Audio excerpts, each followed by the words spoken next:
بسم اللہ الرحمن الرحیم صلی اللہ علیہ یا رسول اللہ۔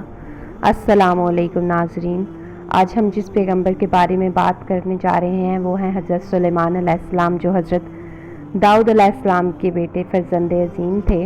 آپ کی زندگی بے شمار واقعات سے بھرپور ہے، جن میں سے چند واقعات کا ہم ذکر کریں گے۔ حضرت سلیمان علیہ السلام اللہ تعالیٰ کے برگزیدہ نبی اور حضرت داؤد علیہ السلام کے فرزند عظیم تھے۔ آپ بنی اسرائیل سے تعلق رکھتے تھے۔ حضرت داؤد کے بعد تحت حکومت سنبھال کر بنی اسرائیل کے بادشاہ بنے۔ آپ علیہ السلام اللہ کے سچے اور انصاف پرور پیغمبر تھے۔ آپ علیہ السلام کی بادشاہت صرف انسانوں تک محدود نہ تھی، بلکہ تمام مخلوقوں کے بادشاہ تھے۔ چرند پرند جنات پر بھی آپ نے حکومت کی، سب آپ کے تابع فرما تھے۔ اللہ تعالیٰ نے حضرت سلیمان کو جتنا وسیع و غرض ملک عطا فرمایا تھا، پھر کسی انسان کو اتنی وسیع و غرض حکومت عطا نہیں فرمائی۔ اتنی بادشاہت کے باوجود آپ میں تکبر نام کی کوئی چیز نہ تھی۔ حضرت سلیمان علیہ السلام کا سلسلہ نسب حضرت ابراہیم علیہ السلام سے جا ملتا ہے۔ آپ کے والد ماجد حضرت اللہ تعالیٰ کے برگزیدہ بندی اور رسول تھے۔ آپ کی والدہ ماجدہ کے متعلق بہت کم معلومات ملتی ہیں۔ ابن ماجہ میں ایک حدیث میں حضور صلی اللہ علیہ وآلہ وسلم فرماتے ہیں، حضرت سلیمان بن داؤد کے والدہ نے ایک دفعہ نصیحت فرمائی، اے میرے بیٹے، رات بھر سوتے نہ رہا کرو، کیونکہ اس طرح رات کے اکثر حصے میں نیند میں گزارنا انسان کو قیامت کے دن اعمال صالح سے محروم کر دے گا۔ قرآن مجید کی 7 سورتوں میں 16 مقامات پر حضرت سلیمان کا تذکرہ کیا گیا ہے۔ حضرت سلیمان کو اللہ تعالیٰ نے علم و حکمت، فہم و فراست، معاملہ فہمی اور بے پناہ قوت فیصلہ سے نوازا تھا۔ ایک مرتبہ حضرت داؤد کے دربار میں ایک مقدمہ پیش ہوا۔ ان میں ایک بکری والا تھا اور دوسرا کسان تھا۔ کسان نے دعویٰ کیا کہ اس شخص کی بکریوں نے میرے کھیت میں چرا اور میرے کھیت کو تباہ و برباد کر دیا۔ حضرت داؤد علیہ السلام نے اپنے علم اور تجربے کی پیش نظر فیصلہ دیا کہ کھیتی کا نقصان ریوڑ کے مقابلے میں زیادہ ہے، اس لیے اب بکریوں کو پورا ریوڑ بطور تعاون مدعی کو دے دیا جائے۔ فراقین دربار سے نکلے تو دروازے پر نوعمر حضرت سلیمان سے ملاقات ہوئی۔ انہوں نے مقدمے کے بارے میں دریافت کیا۔ فیصلہ سن کر دونوں کو لے کر دوبارہ دربار میں حاضر ہوئے اور اپنے والد ماجد سے گزارش کی کہ اگر آپ اجازت دیں تو میں اس مقدمے کے فیصلے پر اپنی رائے کا اظہار کرنا چاہتا ہوں۔ اجازت ملنے پر حضرت سلیمان نے فرمایا، اے اللہ کے نبی، آپ بکریاں کھیت والے کو دے دیں تاکہ وہ ان سے فائدہ اٹھاتا رہے، اور کھیت بکری والے کو دے دیں تاکہ وہ اس پر محنت کر کے کھیت کو اسی شکل میں لے آئے جیسے بکریوں کے چرنے سے پہلے تھا۔ پھر کھیت واپس کسان کو دے دیں اور بکریاں واپس بکری والے کو۔ یہ فیصلہ حضرت داؤد کو بہت پسند آیا۔ اس فیصلے کا ذکر قرآن پاک کی سورۃ انبیاء میں بھی کیا گیا ہے۔ اور داؤد اور سلیمان کو یاد کیجیے جب وہ کھیت کے معاملے میں فیصلہ کر رہے تھے کہ کچھ لوگوں کی بکریاں رات کو چر گئی تھیں، اور اس فیصلے میں ہم موجود تھے اور ہم نے اس کا صحیح فیصلہ سلیمان کو سمجھا دیا تھا۔ ایک مرتبہ 2 عورتیں حضرت سلیمان کے سامنے پیش ہوئیں۔ مقدمہ یہ تھا کہ دونوں عورتیں ایک نامولود بچے کی دعویٰ دار تھیں۔ ان میں سے ایک نے بتایا کہ چند دن کے وقفے سے ہم دونوں کے بطن سے لڑکے پیدا ہوئے۔ دوسری عورت کے بچے کو بھیڑیا لے گیا۔ اس عورت نے ایک منصوبے کے تحت میرے بچے کو اٹھا لیا اور یہ افواہ پھیلا دی کہ بھیڑیا میرے بچے کو لے گیا ہے۔ حضرت سلیمان نے جلاد کو حکم دیا کہ تلوار سے بچے کے 2 ٹکڑے کر دے اور دونوں کو ایک ایک ٹکڑا دے دے۔ یہ عجیب و غریب فیصلہ سن کر بچے کی اصل ماں تڑپ اٹھی اور رو کر کہنے لگی، نہیں نہیں، یہ بچہ اسی عورت کو دے دیں، یہ اسی کا ہے۔ حضرت سلیمان نے ممتا سے سرشار عورت کو اس کے بچے سے ملا دیا۔ حضرت داؤد علیہ السلام کے اور بھی بیٹے تھے جو اقتدار کی خواہش مند تھے۔ حضرت سلیمان کے ایک بھائی عبد السلوم نے، جس کا کافی اثر و رسوخ تھا، جوڑ توڑ کر کے باپ کے خلاف بغاوت کر دی۔ بغاوت اس قدر زیادہ تھی کہ حضرت داؤد علیہ السلام کو یروشلم چھوڑنا پڑا۔ باپ بیٹے کی فوجیں آمنے سامنے آ گئی اور نہایت ہولناک جنگ ہوئی جس میں ابو سلوم مارا گیا۔ اس بغاوت کے ختم ہونے کے بعد حضرت داؤد علیہ السلام دوبارہ اپنے ملک واپس تشریف لے آئے۔ پھر حضرت داؤد علیہ السلام کی عمر کے آخری حصے میں دوسرے بیٹے نے بغاوت شروع کر دی اور فوج کشی شروع کر دی۔ ان 2 بغاوتوں کے بعد حضرت داؤد علیہ السلام نے وزیر اعظم اور اراکین سلطنت کے مشورے سے حضرت سلیمان کی تخت نشینی کا اعلان کر دیا۔ حکمران بننے کے بعد حضرت سلیمان علیہ السلام نے اپنے بھائی کو معاف فرما دیا۔ حضرت سلیمان نے دعا مانگی، اے میرے پروردگار، مجھے ایسی بادشاہی عطا فرما جو میرے بعد کسی اور کو نصیب نہ ہو، بے شک تو بڑا عطا فرمانے والا ہے۔ حضرت سلیمان کی یہ دعا اللہ کے دین کے غلبے کے لیے تھی۔ اللہ تعالیٰ نے آپ کی دعا قبول فرمائی اور آپ کو عظیم حکومت عطا فرمائی۔ آپ علیہ السلام پوری دنیا کے بادشاہ بن گئے، پوری دنیا کی ہر شے آپ کے مطیع اور تابع فرما ہو گئی۔ آپ ہوا کو حکم دیتے تو وہ مہینوں کا سفر گھنٹوں میں طے کر دیتی، چرند پرند ہر وقت فرما برداری کے لیے حاضر رہتے، سرکش جن ہر وقت ہاتھ باندھے کھڑے رہتے اور شیاطین زنجیروں میں جکڑے رہتے۔ حضرت خواجہ حسن بصری فرماتے ہیں کہ ہوا کو مسخر کرنے کا واقعہ حضرت سلیمان علیہ السلام کے ساتھ اس وقت پیش آیا جب آپ جنگی گھوڑوں کے معائنے میں مصروف تھے۔ اس اثناء میں آپ کی عصر کی نماز قضا ہو گئی۔ چونکہ اس غفلت کی وجہ گھوڑے بنے تھے تو آپ نے اپنے تمام گھوڑوں کو ذبح کر دیا۔ حضرت سلیمان نے جب اپنی سواری کی تمام جانور قربان کر دیے تو اللہ تعالیٰ نے انہیں اس سے بہتر سواری عطا فرمائی اور ہوا کو مسخر کر دیا۔ ناظرین، حضرت سلیمان علیہ السلام اپنے ارکان کے ساتھ تخت پر بیٹھ جاتے اور ہوائیں ایک مہینے کی مسافت چند گھنٹوں میں مکمل کر دیتی۔ ابن ابی حاتم نے حضرت سعید بن ابو زبیر سے نقل کیا ہے کہ تخت سلیمان پر 6 لاکھ کرسیاں رکھی جاتی تھیں، جن پر حضرت سلیمان کے ساتھ اہل ایمان انسان اور ان کے پیچھے اہل ایمان جنات بیٹھتے تھے۔ پھر پرندوں کو حکم ہوتا کہ وہ تخت پر سایہ کریں تاکہ آفتاب کی تپش سے تکلیف نہ ہو۔ ہوا اس عظیم الشان تخت کو اٹھا کر جہاں کا حکم ہوتا وہاں رخ کر لیتی۔ کئی روایات میں آتا ہے کہ اس ہوائی سفر کے دوران پورے راستے حضرت سلیمان علیہ السلام سر جھکائے اللہ کے ذکر میں مشغول رہتے تھے۔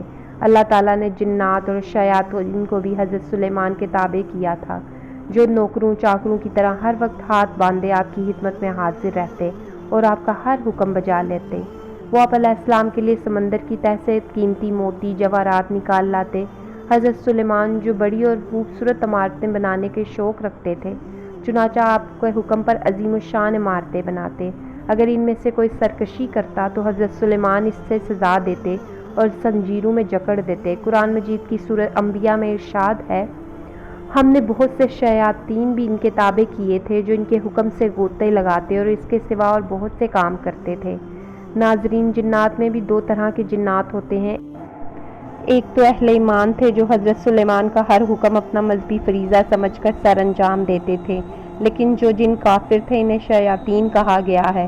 وہ اپنے کفر کے باوجود حضرت سلیمان کے تابع فرما تو رہتے، مگر ان کی کفر کی بدولت نقصان کا اندیشہ ہمیشہ رہتا۔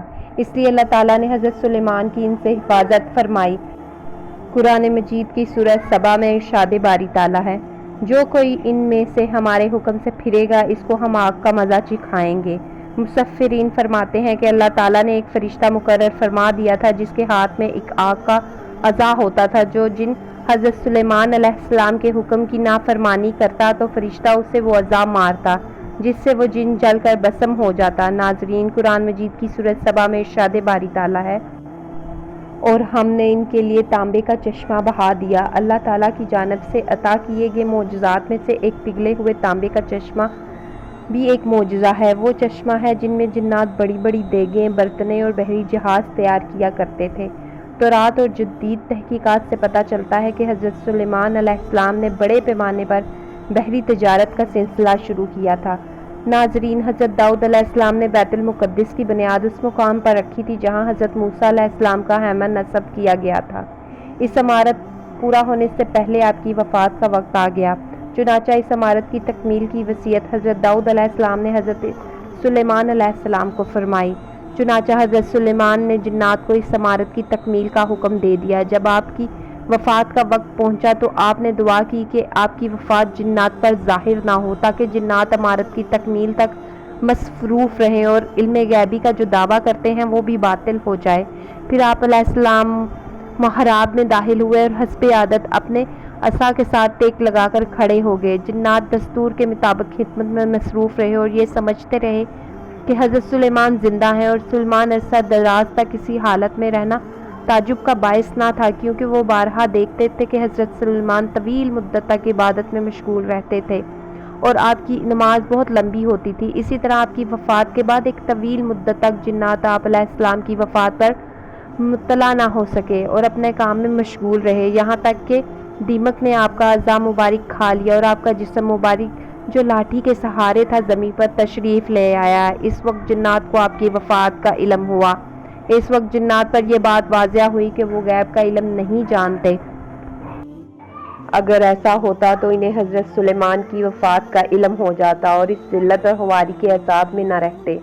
نبی کریم صلی اللہ علیہ وآلہ وسلم نے فرمایا، جب حضرت سلیمان نے بیت المقدس کی تعمیر کی تو انہوں نے 3 دعائیں کی۔ پہلی یہ کہ اللہ تعالیٰ انہیں ایسی حکومت عطا فرمائے جو اللہ کی بادشاہی کے مطابق ہو، بس انہیں ایسی ہی حکومت عطا کی گئی۔ دوسری یہ کہ وہ انہیں ایسی حکومت عطا فرمائے جو ان کے بعد کسی کو عطا نہ ہو، بس انہیں ایسی سلطنت عطا فرمائی گئی۔ پھر جب وہ مسجد اقصیٰ کی تعمیر سے فارغ ہوئے تو یہ دعا کی کہ اے اللہ، جو شخص اس مسجد میں نماز پڑھے تو اسے ایسے معاف فرما دیں جیسے وہ اپنی ماں کے پیٹ سے پیدا ہونے کے بعد پاک تھا۔ امام ابن ماجہ نے بھی اس حدیث کو روایت کیا ہے اور اس میں یہ اضافہ فرمایا ہے کہ آپ صلی اللہ علیہ وآلہ وسلم نے فرمایا، 2 چیزیں انہیں عطا کی گئی اور میں امید کرتا ہوں کہ انہیں تیسری بھی عطا کی گئی ہوگی۔ ناظرین، حضرت سلیمان کو معجزے کے طور پر ایک انگوٹھی عطا فرمائی۔ اس انگوٹھی کو جنت سے اتارا گیا۔ یہ انگوٹھی حضرت داؤد علیہ السلام کو عطا کی گئی تھی، پھر اب آپ کی وفات کے بعد یہ انگوٹھی حضرت سلیمان کی ملکیت میں آ گئی۔ حدیث مبارکہ کی روح سے یہ بات واضح ہے کہ حضرت سلیمان کی انگوٹھی میں کلمہ نقش تھا۔ اس انگوٹھی کا رنگ آسمانی تھا۔ اس انگوٹھی کی تاثیر یہ تھی کہ انسان، حیوان، چرند پرند، جن اور پریاں سب حضرت سلیمان کے پاس کھینچے چلے آتے تھے۔ حضرت سلیمان یہ انگوٹھی پہن کر امور سلطنت بڑے اطمینان سے چلاتے تھے۔ جب یہ انگوٹھی آپ کے پاس نہ ہوتی تو آپ کا دل بہت بے چین رہتا۔ حضرت سلیمان کی وفات کے بعد یہ انگوٹھی غائب ہو گئی۔ ایک دفعہ حضرت سلیمان نے صدام نامی ایک شہر پر حملہ کیا کیونکہ وہاں کے بادشاہ کے فتنوں کے مطابق آپ کو خبر ملی تھی۔ اس بادشاہ کو اس جنگ میں قتل کر دیا گیا۔ آپ کو فتح نصیب ہوئی۔ مال غنیمت کے ساتھ بادشاہ کی بیٹی بھی آپ کے سامنے پیش کی گئی۔ آپ کی دعوت پر اس عورت نے اسلام قبول کر لیا اور آپ نے اس سے نکاح کر لیا۔ نکاح کے کافی عرصے بعد بھی وہ اپنے باپ کو نہ بھول سکی اور اس لیے اپنے اکثر غم میں مگن رہتی۔ جنات نے اس کے باپ کی شکل کا ایک بت بنا دیا جسے دیکھ کر وہ اپنا دل مطمئن کر لیا کرتی تھی۔ کچھ ہی دن گزرے تھے کہ اس کی کنیزوں نے اس بت کی پوجا شروع کر دی اور حضرت سلیمان کے محل میں ہی بت پرستی کا آغاز ہو گیا جو تقریباً 40 دن تک جاری رہا۔ آخرکار حضرت سلیمان کے وزیر آصف بن بحریان کو اس بات کا علم ہو گیا۔ اس نے آپ علیہ السلام کو اس عمل کی خبر دی۔ آپ علیہ السلام نے غصے میں آ کر اس بت کو توڑ دیا، اس عورت کو اپنے محل سے نکال کر شہر بدر کر دیا اور سجدے میں گر کر استغفار کرنے لگے، لیکن اللہ تعالیٰ نے آپ کو اس کی غفلت کی وجہ سے ایک آزمائش میں ڈال دیا۔ حضرت سلیمان کے پاس جو انگوٹھی تھی اسی کی وساطت سے آپ جنوں و انس پر حکومت کرتے تھے۔ اسام الساکر اور امام حسمی کے مطابق وہ انگوٹھی چاندی کی تھی اور اس کا نگینہ آسمان سے آیا تھا۔ اس میں یاقوت جڑا ہوا تھا۔ یہ انگوٹھی حضرت سلیمان کی نبوت اور حکومت کی علامت تھی۔ حضرت موسیٰ کی طرح حضرت سلیمان اس انگوٹھی کے ذریعے امور سلطنت احسن طریقے سے چلاتے تھے اور اس انگوٹھی کو کبھی خود سے جدا نہیں کرتے تھے۔ جب آپ علیہ السلام قضائے حاجت کے لیے جاتے تبھی اسے اتارتے تھے اور اپنی سب سے زیادہ امین کنیز حضرت آمینہ کے حوالے کرتے تھے۔ ایک دن حضرت سلیمان علیہ السلام قضائے حاجت کے لیے جا رہے تھے تو یہ انگوٹھی اپنی کنیز کے حوالے کیا۔ کچھ دیر کے بعد شیطان، جس کا نام سحیر تھا، آپ کی شکل میں آیا آمنہ کے سامنے اور خادمہ نے اسے حضرت سلیمان سمجھ کر وہ انگوٹھی اس کے حوالے کر دی۔ انگوٹھی کا شیطان کے ہاتھ میں آنا تھا کہ حضرت سلیمان کی ساری طاقت، اقتدار اور حکومت اسی کے ہاتھ میں آ گئی۔ اب حضرت سلیمان کو کوئی نہیں پہچانتا تھا۔ آپ لوگوں کو کہتے تھے کہ میں ہی سلیمان بن داؤد ہوں۔ اس پر لوگ آپ کا مذاق اڑاتے تھے۔ آپ علیہ السلام سمجھ گئے کہ یہ اللہ کی طرف سے آزمائش ہے۔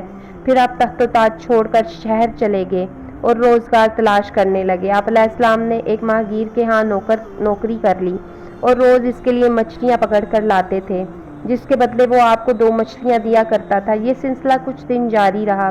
آپ اسی طرح اتنی ہی مدت گزاری جتنی مدت بت پرستی آپ کے محل میں ہوئی تھی۔ آخرکار اللہ تعالیٰ نے آپ کی توبہ قبول فرمائی۔ آخرکار وہ شیطان جو حضرت سلیمان علیہ السلام کی شکل و صورت میں حکومت کر رہا تھا، درباریوں نے اس کے اعتبار سے یہ بھانپ لیا کہ یہ حضرت سلیمان نہیں ہے، لہٰذا محل میں موجود اراکین نے یہ تجویز پیش کی کہ اس کے سامنے تورات پڑھی جائے، اگر وہ شیاطین میں سے ہوا تو اسے سن نہیں پائے گا۔ ایک دن جب وہ تخت پر بیٹھا تھا تو تمام علماء اس کے ارد گرد ہو گئے اور کلام الہی پڑھنا شروع کر دیا۔ شیطان کلام الہی نہ سن سکا اور وہاں سے بھاگ نکلا۔ جاتے جاتے شیطان نے وہ انگوٹھی سمندر میں پھینک دی تاکہ حضرت سلیمان کو وہ انگوٹھی کبھی نہ ملے۔ اس انگوٹھی کو ایک مچھلی نے نگل لیا تو اس دن جب حضرت سلیمان مچھلیاں پکڑنے ساحل پر گئے تو آپ کے جال میں وہی مچھلی آئی جس نے آپ کی انگوٹھی نگلی تھی۔ ماہی گیر نے بھی وہی مچھلی آپ علیہ السلام کو دے دی۔ جب آپ علیہ السلام نے اسے کھانے کے لیے اس کا سینہ چاک کیا تو وہی انگوٹھی نکلی۔ اس انگوٹھی کو پہنتے ہی تمام جن و انس پرند چرند آپ کی خدمت میں حاضر ہو گئے اور اطاعت پر آمادہ ہو گئے۔ آپ نے بارگاہ خداوندی میں شکر بجا لایا اور حکومت سنبھال لی۔ ناظرین، حضرت آدم علیہ السلام کے دنیا میں تشریف لانے کے بعد اللہ رب العزت نے شمشاد نامی درخت کی مضبوط لکڑی سے بنا ہوا اور سونے کا کام ہوا 3 گز لمبا اور 2 گز چوڑا ایک انوکھا صندوق عطا فرمایا، جو کہ منتقل ہوتا ہوا حضرت سلیمان تک پہنچا۔ اس صندوق کو تابوت سکینہ کہا جاتا ہے۔ حضرت آدم علیہ السلام کو جب صندوق ملا تو اس میں تمام انبیاء اور ان کے مکانات کی تصاویریں تھیں۔ سرکار دو عالم اور آپ صلی اللہ علیہ وسلم کے مقدس مکان کی تصویر ایک سرخ یاقوت میں تھی۔ اس تصویر میں آپ نماز کی حالت میں تھے جبکہ آپ کے آس پاس اصحابہ موجود تھے۔ یہ تصویر قدرتی تھی، انسان کی بنائی ہوئی نہ تھی۔ جب حضرت موسیٰ علیہ السلام کو یہ صندوق ملا تو آپ اس میں اپنی ہاتھ سامان رکھنے لگے۔ اس کے علاوہ صندوق میں تورات کی تختیوں کے ٹکڑے، جنت کی لاٹھی، حضرت موسیٰ علیہ السلام کا لباس مبارک، حضرت ہارون کا عمامہ اور ان کی یہ لاٹھی، حضرت سلیمان کی انگوٹھی اور بنی اسرائیل پر نازل ہونے والا من و سلوہ بھی موجود تھا۔ حضرت موسیٰ علیہ السلام جنگ میں اس صندوق کو آگے رکھتے تھے، اس سے بنی اسرائیل کو سکون نصیب ہوتا تھا۔ بنی اسرائیل کو جب کوئی مشکل پیش آتی تو وہ اس کو آگے رکھ کر دعا کرتے تھے اور دشمنوں کی مصیبت سے اس صندوق کی برکت سے فتح پاتے تھے۔ جب آپس میں اختلافات ہوتا تو صندوق سے فیصلہ کرواتے تھے۔ صندوق سے فیصلے کی آواز آتی تھی، بلائیں آفتیں صندوق کی برکت سے ٹل جاتی تھی۔ مگر جب بنی اسرائیل بہت زیادہ نافرمانیاں کرنے لگے تو ان پر یہ غضب ہوا کہ قوم علاقہ کے ایک بہت بڑا لشکر نے حملہ کیا اور ان کو تباہ کر ڈالا اور یہ انوکھا صندوق بھی اپنے ساتھ لے گئے۔ قوم عمالقیہ نے اس صندوق کی بے حرمتی کی جس کے نتیجے میں وہ مختلف بیماریوں کا شکار ہونے لگے۔ ان کی 5 بستیاں ہلاک ہو گئیں۔ انہیں یقین ہو گیا کہ یہ سب مقدس صندوق کی بے ادبی کا نتیجہ ہے، چنانچہ انہوں نے اس صندوق کو ایک بیل گاڑی پر رکھ کر بنی اسرائیل کی بستیوں کی طرف چھوڑ دیا۔ یہ صندوق 4 فرشتوں کی نگرانی میں اس وقت کے پیغمبر حضرت شموئیل تک پہنچا۔ یوں بنی اسرائیل کو دوبارہ یہ عظیم نعمت حاصل ہوئی۔ قیامت کے نزدیک جب حضرت امام مہدی تشریف لائیں گے تو یہ صندوق فلسطین کی ایک تبریہ نام کی ایک مشہور جھیل سے نکالیں گے، جبکہ ایک اور قول کے مطابق امام مہدی تابوت سکینہ کو ترکی کے شہر انطاکیہ کے کسی غار سے نکالیں گے۔ یہودی کئی سالوں سے تابوت سکینہ کی تلاش میں ہیں۔ یہودیوں کا یہ عقیدہ ہے کہ تابوت سکینہ مسجد اقصیٰ کے نیچے دفن ہے، اسی لیے یہ مسجد اقصیٰ کو شہید کر کے اس صندوق کو حاصل کرنا چاہتے ہیں اور وہاں پر ہیکل سلیمانی تعمیر کرنا چاہتے ہیں۔ اللہ تعالیٰ کافروں یہودیوں کو نامراد رکھے اور مسلمانوں کی مدد فرمائے۔ اگر آج کی ویڈیو آپ کو پسند آئی ہو تو شیئر، لائک اینڈ سبسکرائب ضرور کیجیے۔ شکریہ۔